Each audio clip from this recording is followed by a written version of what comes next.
ITI কলেজে ওনার গান শুনেছি। সেই কেশব দে মহাশয় আমাদের মধ্যে এসে উপস্থিত হচ্ছেন। আমি সকলকে অনুরোধ করব, সকলে মিলে উঠে দাঁড়িয়ে করতালি দিয়ে ওনাকে স্বাগত জানান। বাংলার অন্যতম জনপ্রিয়তম সঙ্গীত শিল্পী, বর্তমান বাংলায় যার গান শোনার জন্য আবাল বৃদ্ধ বনিতা পাগল, যার গান শোনার জন্য সারা বাংলার মানুষ উচ্ছ্বাসে ফেটে যায়, সেই কেশব দে মহাশয় আমাদের মধ্যে এসে উপস্থিত হয়েছেন। আমরা সকলে মিলে তাকে স্বাগত জানাবো।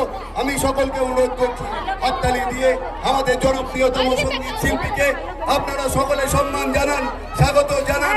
আমরা আপ্লুত, আমরা কৃতজ্ঞ এই মানুষকে আমরা সঙ্গে পেয়ে, এবং বাংলার অন্যতম জনপ্রিয়তম সঙ্গীত শিল্পী, যার প্রতিটি গান আমাদের হৃদয় ছুঁয়ে যায়, যার সুর আমাদের হৃদয় ছুঁয়ে যায়, যার গলার স্বর আমাদের হৃদয় ছুঁয়ে যায়, সেই কেশব দে মহাশয় আজকের এই নির্বাচনী সভায় এসে সবাইকে অনুরোধ করছি আপনারা সামনে যান, সবাইকে অনুরোধ করছি সামনে যান, সামনে এ পিছনে দাঁড়াবেন না দাদা, সামনে যান।